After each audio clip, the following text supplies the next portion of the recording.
Series. आज मैं सबसे पहले आप लोगों को कंग्रेचुलेट करना चाहूँगा कि जिसने हमारी इस सीरीज़ को यहाँ तक देखा है, तो आपने अपनी जो C++ की बेसिस है उन्हें क्लियर कर लिया है। अब आगे हम जितना भी काम करेंगे वो तमाम हमारे लिए बहुत ज़्यादा इंटरेस्टिंग और बहुत ज़्यादा ईजी हो जाएगा, क्योंकि हमारी बेसिक्स जो है वो क्लियर हो चुकी है। तो हमने अब तक जितने भी टॉपिक्स किए, फंक्शंस तक हमारा जो काम है वो हो चुका है। तो उन तमाम को मिलाकर आज हमारी इस वीडियो का टॉपिक है वो हम एक प्रोजेक्ट।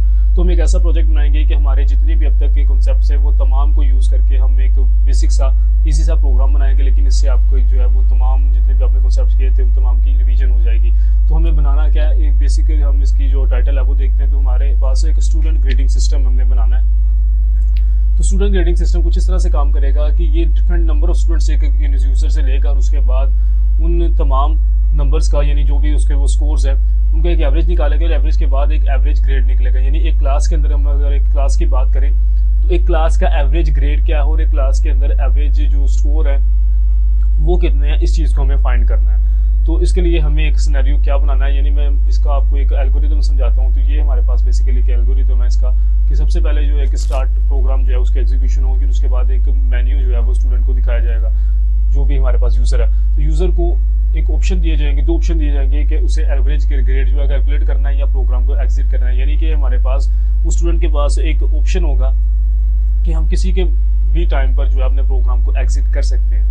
उसके बाद यूज़र जो है वो एक नंबर इनपुट करेगा। अगर वो नंबर इनपुट करता है उनमें से 1, 2 और डिफ़ॉल्ट हमारे पास जो है वो चॉइसेस होंगे। यानी अगर 1 को एंटर करता है तो एवरेज कैलकुलेट की जाए, अदरवाइज जो हमारा प्रोग्राम है वो एग्जिट कर जाए। वो डिफ़ॉल्ट के बारे में आप जानते हैं कि अगर इनवैलिड चॉइस होगी तो हमारा जो डिफ़ॉल्ट वाला होगा ब्लॉक वो रन करेगा। इसके अलावा हमें एवरेज फाइंड करनी है। उसके बाद एक लूप होगी जिसके अंदर हम स्कोर्स को एंटर करेंगे, यानी जो हमारे पास स्कोर स्टूडेंट के जितने भी वो स्कोर एंटर करना चाहता है क्लास के हिसाब से वो तमाम स्कोर जो है उनको एंटर करेगा। उसके बाद एवरेज की कैलकुलेशन की जाएगी, ग्रेड की कैलकुलेशन की जाएगी और रिजल्ट जो है वो डिस्प्ले कर दिए जाएंगे इस तरह से। उसके बाद जो हमारा मेन्यू है वो दोबारा फिर से हमारा कंट्रोल मेन्यू की तरफ रिटर्न कर जाएगा। उसके बाद अगर मैं चाहता हूँ कि मैं दोबारा से प्रोग्राम को यूज़ करूँ ग्रेड फाइंड करने के लिए तो वो भी मैं कर सकता हूँ, और दूसरी सूरत में उस प्रोग्राम को एग्जिट भी किया जा सकता है। तो आई होप कि आपको इस चीज़ की समझ आ चुकी होगी कि हमारा जो काम है वो एक लूप के अंदर चलेगा। मैं किसी भी टाइम पे लूप को एग्जिट भी कर सकता हूँ। तो अब हम क्या करते हैं कि सीधा सीधा हम अपने VS कोड पर चलते हैं ताकि हमारा जो टाइम है वो ज़ाया ना हो। तो हमारा जो प्रोजेक्ट 2 है उसको स्टार्ट करते हैं। तो मैं पहले तो साथ साथ वो अपनी कोडिंग भी करूँगा और आपको समझाता भी जाऊँगा कि मैं क्या क्या कर रहा हूँ, लेकिन आपको जो है इसको देखना है कि बेसिकली काम क्या हो रहा है। तो हमें क्या करना होगा कि एक, क्योंकि हमें सबसे पहले क्योंकि हम फंक्शन ओरिएंटेड अप्रोच को इस्तेमाल करेंगे तो हमें फंक्शंस बनाने पड़ेंगे हर एक काम के लिए। जिस तरह से हम पहले करते थे हम वो काम नहीं करेंगे, बल्कि फंक्शन को पहले डिफाइन कर देंगे ताकि हम उसे मेन के अंदर कॉल कर सकें और अपना कोड जो है उसे प्रिसाइजली जो है अपना मैनेज कर सकें। तो हमें 3 फंक्शन बनाने हैं। मैं आपको एक ओवरव्यू दे देता हूँ कि हमें 3 फंक्शन बनाने हैं। कि एक फंक्शन ऐसा होगा जो कि मेन्यू प्रिंट करेगा, जो कि हमारे पास इस तरह का मेन्यू जो कहे कि चूज़ करें कि आपके पास 2 ऑप्शंस हैं 1 और 2, इनमें से किसी को सिलेक्ट करें। तो इस तरह का एक मेन्यू हमें फाइंड बनाना है। मेन्यू के लिए एक फंक्शन बनाया जाएगा। उसके बाद एवरेज कैलकुलेट करने के लिए और ग्रेड कैलकुलेट करने के लिए हमें 2 फंक्शंस अलग-अलग क्रिएट करने हैं। तो हमें 3 फंक्शंस क्रिएट करने हैं और उसके बाद जो चॉइस करने का काम है वो मेन के अंदर ही होगा, एक लूप की सूरत में होगा। तो मैं बेसिकली यहाँ पर इसकी डिक्लेरेशन कर देता हूँ, क्योंकि मुझे 3 बनाने हैं। तो पहले की डिक्लेरेशन, तीनों की डिक्लेरेशन मैं यहाँ पर करूँगा। उसके बाद इनको डिफाइन करने का जो काम है वो मेन के बाद होगा।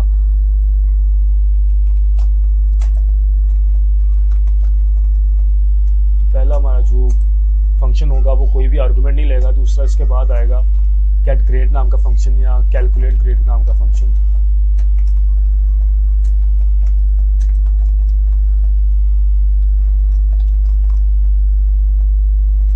जो हमारे पास कैलकुलेट ग्रेड नाम का फंक्शन है ये डबल वेरिएबल लेगा, क्योंकि हमारे पास जो है वो तमाम एवरेज वगैरह जो होती हैं वो पॉइंट्स के अंदर ही होती हैं। और तो मैं चाहता हूँ कि हमारे जो आंसर्स हैं वो एक प्रीसीड के साथ, इस वजह से मैं यहाँ पर फ्लोट की जगह डबल का इस्तेमाल करूँगा। और दूसरा मेरे पास जो इसकी मैं रिटर्न टाइप एक रख देता हूँ, कैट रिटर्न टाइप रखता हूँ, ताकि मैं इसके आंसर को रिटर्न करके अपने एवरेज के अंदर यूज़ कर सकूँ। ये चीज़ जो है जब हम आगे अपना एवरेज वाला फंक्शन वो बनाएंगे तो आपको क्लियर हो जाएगी कि मैंने ये क्यों किया। तो हमारा ये वाला जो है फंक्शन ये भी कोई भी आर्गुमेंट नहीं लेगा, ये सिंपली उसकी एवरेज निकालेगा। तो यहाँ पर मैं क्या करता हूँ कि सबसे पहले हम जो है अपने मेन को डिफाइन करते हैं कि हमारा मेन जो है वो किस तरह से काम करेगा। तो सबसे पहले चूंकि हमें एक चॉइस यूज़र से लेनी है तो चॉइस नाम का एक वेरिएबल बनाते हैं। और उसके बाद हम लूप जो है वो डू वाइल लूप करेंगे, क्योंकि मैं चाहता हूँ कि मैं सबसे पहले अपने यूज़र को वो चॉइस जो भी मैं एक मेन्यू से दिखाना चाहता हूँ पहले वो दिखाऊँ, उसके बाद चेक करूँ कि कंडीशन जो है वो क्या होगी। यानी अगर वो 2 एंटर कर देता है, एग्जिट करने की बात करता है, तो उस वक्त मैं उसे एग्जिट करूँगा। तो मुझे पहले उस मेन्यू को प्रिंट जो है ज़रूर कराना है। तो उस सूरत में आप जानते हैं कि अगर मैं कम से कम एक मरतबा अपने लूप को चलाना चाहता हूँ तो मुझे डू वाइल लूप का इस्तेमाल करना पड़ता है। इस वजह से मैं डू वाइल लूप का इस्तेमाल करूँगा। तो ये जो उसकी कंडीशन होगी कि अगर वो जो भी शख्स मुझे यूज़र है वो एंटर करेगा 2, तो एंड 2 एंटर करने की सूरत में हमारा जो प्रोग्राम है वो एग्जिट कर जाना चाहिए। तो आपको यहाँ पर पहले मैं दिखाता हूँ, क्योंकि मैंने आपको बताया था कि जो मेन्यू है उसके अंदर पहला ऑप्शन ये होगा कि आप यानी प्रोग्राम को जो है वो यूज़ करें अपनी एवरेज फाइंड करने के लिए, और दूसरा जो ऑप्शन होगा 2 नंबर पर वो होगा प्रोग्राम को एग्जिट करने के लिए। इस वजह से मैंने लूप के अंदर नॉट इक्वल टू 2 का यूज़ किया। यानी अगर जहाँ जब तक ये वाली कंडीशन जो है ट्रू होती है कि जो हमारी चॉइस जो है वो जब तक टू नहीं हो जाती तब तक ये जो भी लूप है ये बार बार चलती रहेगी। इस वजह से मैंने यहाँ पर 2 को यूज़ किया है। इस बात का जो क्लेरिफिकेशन आपको उस वक्त होगी जब मैं यहाँ पर प्रिंट वाला मेन्यू जो है उसे डिफाइन करूँगा। तो अभी मैं इसको कोड करता हूँ, आप देखिए कि क्या काम आ रहा है, उसके बाद हम इसे समझते हैं।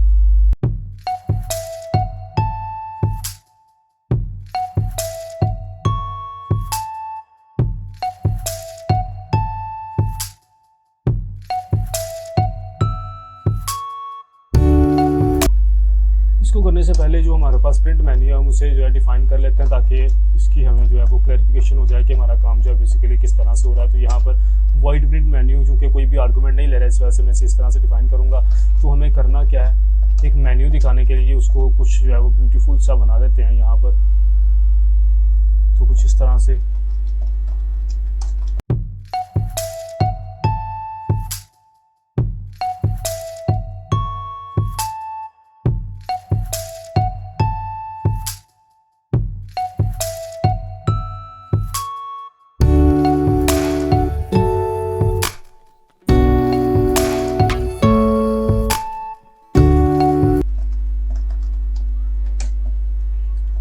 अब हमें यहाँ पर कुछ ऑप्शन जो है वो दिखाने हैं कि पहला ऑप्शन जो है वो होगा कैलकुलेट द एवरेज स्कोर,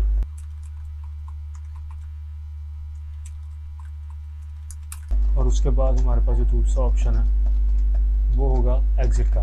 तो अगर मैं यहाँ से प्रोग्राम को एग्जिट करना चाहता हूँ तो मैं ये चॉइस भी कर सकता हूँ। तो हमारा जो मेन्यू है वो बेसिकली तकरीबन जो है हमारा तैयार हो चुका है। तो आपको इस तरह से जो है वो कुछ ऑर्गेनाइज्ड और इस तरह के मेन्यू बनाने चाहिए जो कि अट्रैक्टिव हो यूज़र के लिए। उसे देखना और उसे यूज़ करना जो है वो बहुत ज़्यादा एक अच्छा फीलिंग उसे दे। यानी मैंने इसको अगर सिंपल सा व्यू बना देता तो वो जो है वो भी काम तो वो भी करता, लेकिन अच्छी बात यह है कि मैं इसे कुछ खूबसूरत बनाऊँ ताकि ये जो है यूज़र को भी अट्रैक्ट करे।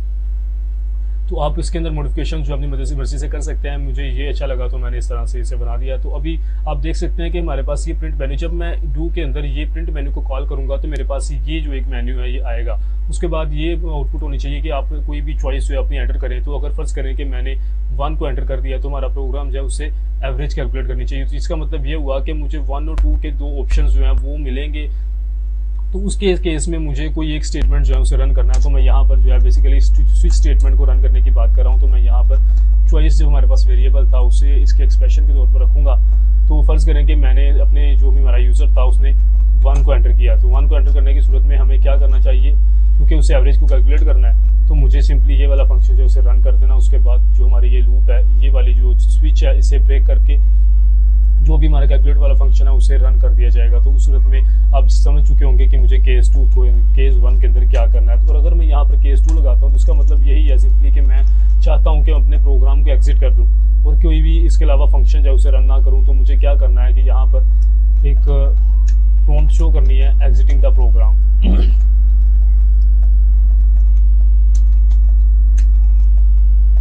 एग्जिटिंग द प्रोग्राम, और उसके बाद इस लूप को ब्रेक करने के लिए यानी इस प्रोग्राम से बाहर निकलने के लिए मैं यहाँ पर ब्रेक का यूज़ करूँगा। तो सिंपली इस ब्रेक की वजह से मेरा जो लूप है वो एंड हो जाएगी, ये स्विच भी यहाँ से निकल जाएगा। उसके बाद चूँकि कोई भी इस तरह की मुझे इंस्ट्रक्शन नहीं मिली कि मैं किसी फंक्शन को रन करूँ जिस तरह के मुझे यहाँ पर कहा गया था, तो मैं इसकी वजह से सिंपली इस लूप से बाहर निकल आऊँगा, मेरा प्रोग्राम जो है वो एग्जिट हो जाएगा। उसके बाद डिफ़ॉल्ट स्टेटमेंट जो है वो कुछ इस तरह से कहती है कि अगर मैं 1 और 2 के अलावा कोई एक भी इस तरह का कोई नंबर जो है इनपुट कर देता हूँ उस सूरत में उसे मुझे कहना चाहिए कि आपने जो है एक इनवैलिड चॉइस की है। तो दोबारा फिर से अपनी जो चॉइस है उसे रिपीट करें।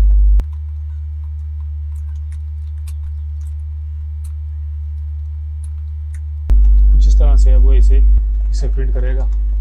और इसके बाद जो हमारी लूप है उसे ब्रेक नहीं होना चाहिए, बल्कि सिंपली यहाँ से ब्रेक अगर मैं हटा दूंगा तो हमारी जो लूप है दोबारा फिर से चलेगी, यानी इसके बाद दोबारा फिर से जो भी हमारा स्विच है वो चलेगा, क्योंकि मैंने यहाँ पर लूप को ब्रेक नहीं किया है। तो इसके बाद हम देखते हैं कि हमारा जो मेन काम था वो तो हो चुका है। अब हमें क्या करना है कि प्रिंट वैल्यू का फंक्शन हमने डिफाइन कर दिया। अब हमें कैलकुलेट एवरेज और उसके अलावा कैलकुलेट ग्रेड का जो फंक्शन है उसे डिफाइन करना पड़ेगा। कैलकुलेट ग्रेड को जिस तरह से काम करेगा कि जो कैलकुलेट एवरेज ने एवरेज निकाली है स्कोर्स की, जो भी उसने नंबर्स की एवरेज निकाली है, उसे यूज़ करके एक बेसिक जो हमारे पास क्राइटेरिया होता है उसकी मदद से वो हमारे जो है वो ग्रेड कैलकुलेट करेगा। तो मैं इसको सबसे पहले जो है इसे डिफाइन करता हूँ। उसके बाद तो क्या करना है कि इसकी एक रिटर्न टाइप होगी, क्योंकि ये एक ग्रेड को रिटर्न करेगा, करेक्टर ग्रेड को, कैल्क ग्रेड। और यहाँ पर भी मुझे डबल स्कोर यहाँ पर लिखना है। तो ये क्या करेगा कि इसके अंदर मुझे एक इस तरह की कंडीशन लगानी पड़ेगी कि जो जब वो इसके इनपुट के तौर पर स्कोर लेगा, तो अगर जो इनपुट के तौर पर स्कोर दिए गए हैं वो ग्रेटर दैन इक्वल टू 90 हैं, तो उस सूरत में क्या करो, जो रिटर्न तुम्हें करना है वो है ए। तो इस तरह से इसे ए रिटर्न करना है। और दूसरी सूरत में एल्स इफ स्कोर अगर 80 से ज़्यादा हो तो उसे रिटर्न करना चाहिए बी। तो इसी तरह से क्योंकि मैंने इसे रिटर्न करवाना था, इस वजह से मैंने यहाँ पर कैर का इस्तेमाल किया। तो इसी तरह से मैं इसको मज़ीद जो है मॉडिफाई करता हूँ। ए बी सी डी और एफ, मुझे एफ तक इसे लेकर जाना है, तो मैं यहाँ पर ए बी, उसके बाद ये सी, और जो एफ है वो उस सूरत में काम करना चाहिए कि जब मेरे पास जो है कोई और ऑप्शन ना हो, यानी डिफ़ॉल्ट के तौर पर ये एल्स जो है ये रन करेगा। तो यहाँ पर मुझे एफ रिटर्न करना है। तो इस कंडीशन को मैं चेंज करूँगा 70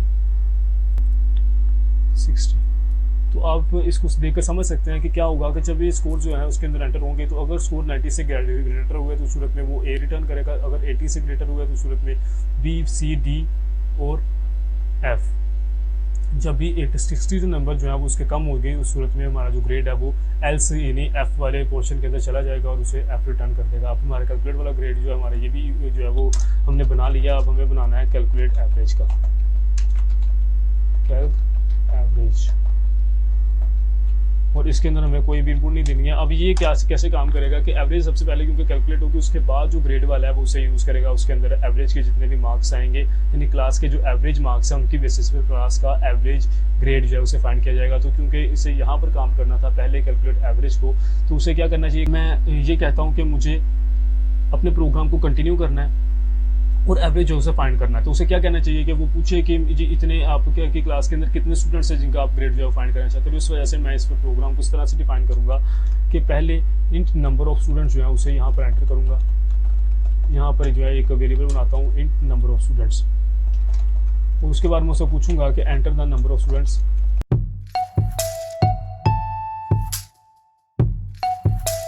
जब उसने स्टूडेंट्स का नंबर जो एंटर किया, तो यहाँ पर मैं एंटर को हटा देता हूँ, क्योंकि जब सील करते हैं तो वो ऑटोमेटिकली जो है वो नेक्स्ट लाइन में चला जाता है। तो यहाँ पर नंबर ऑफ स्टूडेंट्स जो है वो हमें प्रोवाइड किए जाएंगे यूज़र की तरफ से। तो उसने नंबर ऑफ यूजर्स की तरफ से जितने भी स्टूडेंट्स के नंबर थे उसे प्रिंट कर दिया। तो अब क्या किया जाएगा कि एक लूप चलाई जाएगी जो कि उतने नंबर, क्योंकि अगर 3 नंबर हैं, 3 स्टूडेंट्स हैं हमारे पास, तो 3 जो मार्क्स हैं उसे हमें यूजर से दोबारा फिर से इनपुट लेना चाहिए। तो इस वजह से मुझे एक लूप क्रिएट करनी पड़ेगी जो कि 1 से लेकर 3 तक चलेगी, या 1 से लेकर ये less than equal to number of students अगर मैं लिख दूँ तो ये लूप है ये यहाँ तक काम करेगी। तो इस तरह से हमारी जो लूप है वो ये 0 से लेकर, या यहाँ पर 0 नहीं बल्कि मैं यहाँ पर 1 यूज़ करता हूँ। इस तरह से हमारी लूप है ये 3 मरतबा चलेगी। तो 3 मरतबा लूप को चलना और उसे तीनों मरतबा जो है यूज़र से कोई मार्क्स या स्कोर जो है उसे इनपुट के तौर पर लेना। तो यहाँ पर मैं डबल स्कोर को भी एक जो है वेरिएबल बना देता हूँ, क्योंकि मुझे स्कोर जो है वो एंटर करना है। और स्कोर भी मैं यहाँ पर डबल ही बनाऊँगा, क्योंकि हो सकता है कि कोई पॉइंट्स भी इस्तेमाल हो रहे हों, लेकिन फिर भी आते आते हमें इसे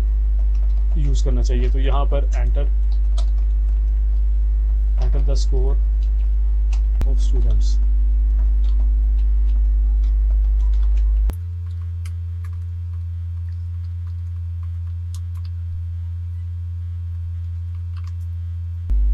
चूंकि मुझे इसकी एवरेज फाइंड करनी है तो उसके लिए मुझे एक किस तरह का वेरिएबल बनाना चाहिए जो कि साथ साथ जैसे जैसे मैं स्कोर को इनपुट लेता जाऊँ, क्योंकि मैंने यहाँ पर किसी एरे का यूज़ नहीं किया, तो मुझे एक ऐसी वेरिएबल की ज़रूरत है जो कि साथ साथ इसका जो है वो टोटल निकालता जाए, जिसे बाद में नंबर ऑफ स्टूडेंट से डिवाइड करके मैं इसकी एवरेज जो है निकाल सकूँ। तो मुझे यहाँ पर डबल टोटल स्कोर नाम से एक जो वेरिएबल है उससे बनाना पड़ेगा, जिसे मैं 0.0 से इनिशियलाइज करूंगा, क्योंकि उसके अंदर हमें सम करना है। तो उसके लिए पहले उसका 0 होना जरूरी है। अगर मैं इसे 0 नहीं करता तो सूरत में हमें गार्बेज वैल्यूज, यानी वो ऐसी वैल्यूज होती है रैम के अंदर वैसी जो है बड़ी होती हैं, तो उनकी वजह से हमें प्रॉब्लम्स को फेस करना पड़ सकता है। तो जैसे ही हमारे पास स्कोर जो है वो एंटर होंगे तो टोटल स्कोर जो है उसके अंदर उनको सम कर दिया जाएगा। Total score is equal to score.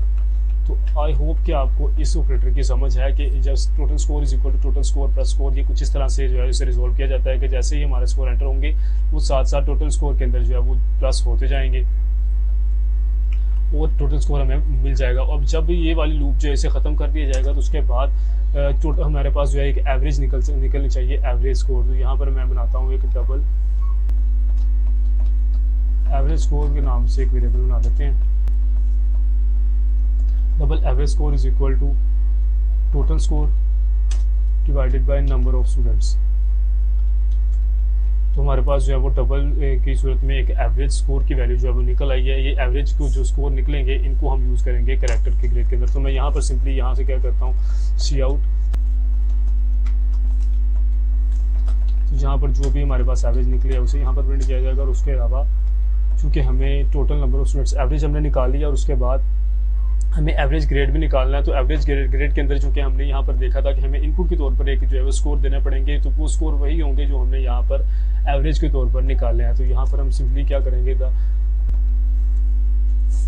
यहाँ पर मुझे कैल्क एवरेज या कैल्क ग्रेड को यहाँ पर कॉल करना और उसे इनपुट के तौर पर अपने एवरेज जो स्कोर है उसे इनपुट के तौर पर देने हैं। तो आप इस तरह से एक फंक्शन के अंदर दूसरे फंक्शन को भी कॉल कर सकते हैं। तो यहाँ पर मैंने दोनों चीज़ों को प्रिंट कर दिया। होप कि आपको इस चीज़ की समझ आ चुकी होगी। अब पहले से रन करके देखते हैं कि हमारा ये प्रोग्राम किस तरह से काम करता है। ये प्रोग्राम जो है कंप्लीट हो चुका है। यहाँ पर ये कुछ प्रॉब्लम आ रही है, मैं चेक करता हूँ कि क्या प्रॉब्लम है। तो आपने देखा कि जब मैंने इसे रन किया तो हमारे पास एक इन्फिनिटी लूप आ गई जो कि बार बार रन हो रही थी। इसकी वजह ये थी कि यहाँ पर मैंने इसे एंटर योर चॉइस के कमांड तो दे दी थी, लेकिन मैंने यहाँ पर चॉइस को सीन नहीं किया था। तो चॉइस को भी हमें इनपुट के तौर पर लेना पड़ेगा। उसी सूरत में हमारा जो प्रोग्राम है उसका ये स्विच वाला स्टेटमेंट जो इसे रन किया जाएगा, क्योंकि पहले उसे हमने इनिशियलाइज नहीं किया था। कोई होप कि अब ये इसे चलना चाहिए। तो आप देख सकते हैं कि हमारे पास ये एक मेन्यू आ चुका है। अब एंटर योर चॉइस उसने कहा, तो मैं अगर यहाँ पर 1 को एंटर करता हूँ तो क्या हुआ कि उसने पूछा कि enter the number of students. अगर मैं यहाँ पर 3 एंटर करता हूँ कि मुझे 3 स्टूडेंट्स हैं उनका एवरेज जो है उसे फाइंड करना है, तो 3 के बाद में 3 मरतबा वो मुझसे स्कोर पूछेगा स्टूडेंट्स के। मैं यहाँ पर 100, 100 और 100 तीनों के 100 स्कोर लगाता हूँ। तो क्या हुआ कि यहाँ पर उसने the average score of students है उससे भी उसे 100 जो है हमें बताया, और उसके बाद average grade of students is a. और दोबारा फिर से ये लूप जो है ये चल गई। अभी दोबारा फिर से अगर मैं चाहता हूँ कि मैं यहीं से एवरेज जो है वो दोबारा फिर से कैलकुलेट करूँ, तो मैं दोबारा से 1 को एंटर करूँगा। 3 मैंने स्टूडेंट्स के जो भी हमारे पास नंबर ऑफ स्टूडेंट्स उसे एंटर किया, और उसके बाद मैं डिफरेंट मार्क्स हैं उन्हें यहाँ पर इनपुट करता हूँ। तो वो क्या करेगा, इनकी एक एवरेज निकाल कर उसका ग्रेड हमें बताएगा। तो average score of students is 61.6667 और उसके अलावा जो एवरेज ग्रेड ऑफ स्टूडेंट्स है वो है डी। तो अब चूंकि मैं 2 मरतबा जिसे फाइंड कर सकता हूँ, मैं इसे दोबारा फिर से इसी तरह अगर करता रहूँगा बार बार फाइंड, तो हमारा प्रोग्राम जो है वो ख़त्म नहीं होगा। उसे ख़त्म करने के लिए मुझे यहाँ पर 2 इनपुट देना पड़ेगा, तो हमारा प्रोग्राम जो है वो यहाँ से एग्जिट हो जाएगा। तो उसने यहाँ पर लिख दिया कि एग्जिटिंग द प्रोग्राम, और हमारी लूप जो है वो यहाँ पर एंड हो चुकी है। आई होप कि आपको इस चीज़ की समझ आ चुकी होगी। अब दोबारा से एक मरतबा इसे डिस्कस कर लेते हैं कि हमने क्या किया। कि सबसे पहले हमने 3 फंक्शंस की डिक्लेरेशन दी। एक प्रिंट मेन्यू, क्योंकि हमें मेन्यू प्रिंट करना था। उसके बाद ग्रेड को कैलकुलेट करने के लिए जिसे इनपुट के तौर पर हम एवरेज जो हमारे पास स्कोर आएंगे उन स्टूडेंट्स के जितने भी क्लास के अंदर मौजूद हैं या जितने के हमें फाइंड करना था, तो उसका एक एवरेज स्कोर निकाल कर उसे इनपुट के तौर पर पैरामीटर के तौर पर कैलकुलेट ग्रेड जो हमारा फंक्शन है उसके अंदर देंगे। और उसके अलावा हमारा तीसरा फंक्शन है एवरेज कैलकुलेट करने के लिए। तो सबसे हमने पहले क्या किया कि इंट नाम का इंट चॉइस एक वेरिएबल बनाया। डू लूप वाइल लूप हमने यूज़ की ताकि हम जो मेन्यू है उसे पहले दिखा सकें, उसके बाद चेक कर सकें कि अगर कंडीशन जो है वो ट्रू नहीं है तो वही हमारा प्रोग्राम जो है चलता रहेगा। यानी जब भी मैं कंडीशन जो हमारे पास चॉइस का वेरिएबल था उसे मैं 2 के तौर पर एंटर करूँगा, यानी वो मेन्यू के हिसाब से एग्जिट कराऊंगा, तो हमारा जो लूप है उसे ख़त्म हो जाना चाहिए। तो पहले वो मेन्यू प्रिंट करेगी, उसके बाद पूछेगी यूज़र से कि तुम्हें क्या चूज़ करना है। वो चूज़ करेगा, उसके बाद उस स्विच के हिसाब से जो भी हमने चॉइस की है उसके हिसाब से ये केसेस रन होंगे। अगर वो 1 रन करता है तो उसे क्या करना चाहिए कि उसे हमारे पास जो प्रोग्राम था कैलकुलेट एवरेज उसकी तरफ चला जाना चाहिए, और वहाँ पर जाकर उस फंक्शन के जो भी उसके अंदर हमारे पास जो स्टेटमेंट्स हमने लिखी हुई हैं यानी एवरेज फाइंड करने के लिए वहाँ पर जाएगा, और स्टूडेंट्स उसके नंबर ऑफ स्टूडेंट्स वो फाइंड कर पूछेगा कि तुम्हारे पास कितने नंबर ऑफ स्टूडेंट्स हैं जिनकी तुम कैलकुलेट करना चाहते हो एवरेज। उसके बाद जितने भी नंबर ऑफ स्टूडेंट्स होंगे उतनी मरतबा मार्क्स जो है वो एंटर करवाए जाएंगे, उनकी एवरेज फाइंड की जाएगी और जो हमारे पास ग्रेड है वो फाइंड किया जाएगा। तो इस तरह से अगर इस काम के अलावा अगर मैं ऐसा करता हूँ कि मैं 2 जो है उसे एंटर करता हूँ तो उस सूरत में क्या होगा कि हमारा प्रोग्राम जो है वो एग्जिट हो जाएगा। उसके बाद ब्रेक लगाने का यही मकसद था कि हमारी ये जो स्विच स्टेटमेंट है यहाँ से प्रोग्राम बाहर निकल जाएगा। अगर मैं 1 और 2 के अलावा कोई और वैल्यू इनपुट कर देता हूँ तो क्या करेगा कि डिफ़ॉल्ट आर्गुमेंट इसे रन कर देगा और दोबारा फिर से हमारी जो स्विच वाला केस है वो यहाँ से रन हो जाएगा, क्योंकि मैंने इसके बाद ब्रेक का इस्तेमाल जो है वो नहीं किया। तो जो प्रिंट मेन्यू था वो तो आप देख चुके हैं, तो हमें किस तरह से एक मेन्यू जो है उसे प्रिंट करना है। और कैलकुलेट ग्रेड जो है वो क्या काम करेगा कि एक स्कोर के को इनपुट लेकर अपने पैरामीटर्स के तौर पर लेकर एक बेसिक जो हमारे पास क्राइटेरिया है उसे फॉलो करते हुए एक करैक्टर को रिटर्न करेगा। तो इसी रिटर्न किए गए करैक्टर को मैं यहाँ पर जब मैं इसे इस लूप के जरिए टोटल स्कोर फाइंड करके उसका एवरेज स्कोर निकालूंगा, उसके बाद कैलकुलेट ग्रेड के अंदर मैं एवरेज स्कोर को यहाँ पर लिखूंगा, क्योंकि मैंने यहाँ पर जो है कैलकुलेट ग्रेड को इस्तेमाल करने के लिए एक एवरेज स्कोर लिखना था। इसी वजह से मैंने यहाँ पर एवरेज स्कोर जो यहाँ से फाइंड किए थे वो कैलकुलेट ग्रेड के अंदर उसे इनपुट कर दिया, क्योंकि मुझे एवरेज स्कोर चाहिए थे जो कि मैं यहाँ पर फाइंड कर चुका हूँ। और जो ग्रेड था एवरेज ग्रेड ऑफ स्टूडेंट्स वो यहीं से हमें रिटर्न हो जाएगा, क्योंकि जब ये अपना काम मुकम्मल करेगा तो एक वैल्यू जो है एक आंसर के तौर पर आएगी, जो भी होगा वो A B C D कोई भी ग्रेड हो सकता है वो इसकी जगह पर आ जाएगा, और यहाँ से एवरेज ग्रेड ऑफ स्टूडेंट्स जो है उसे यहाँ पर प्रिंट कर दिया जाएगा। इस तरह से ऊपर जो average grade of average score of students है वो भी पहली लाइन में प्रिंट कर दिया जाएगा। आई होप कि आपको इस चीज़ की समझ आ चुकी होगी कि यह प्रोग्राम किस तरह से काम करेगा। हमने इसके लिए बेसिकली एक फंक्शन ओरिएंटेड अप्रोच का इस्तेमाल किया है ताकि हम अपने तमाम पिछले कॉन्सेप्ट्स को एक बार रिकॉल कर सकें। आई होप को आपको कोई भी कन्फ्यूजन नहीं होगी। अगर आपको किसी किस्म की कन्फ्यूजन हो तो आप मुझसे कमेंट सेक्शन में पूछ सकते हैं। इसके अलावा इसे प्रैक्टिस करें और नेक्स्ट हम भी मिलते हैं। और अगर आपने इस प्लेलिस्ट को एक्सेस नहीं किया है तो आप इसे जल्दी से जल्दी एक्सेस करें। इसका जो डिस्क्रिप्शन में लिंक मैं आपको प्रोवाइड कर दूंगा, आप शुरू से लेकर इसे देखें। इंशाल्लाह जब तक हम इसके लाइन तक जाएंगे आपको C++ के अंदर कोई भी कन्फ्यूजन जो है वो बाकी नहीं रहेगी। अब मिलते हैं नेक्स्ट वीडियो में, तब तक के लिए अल्लाह हाफिज़।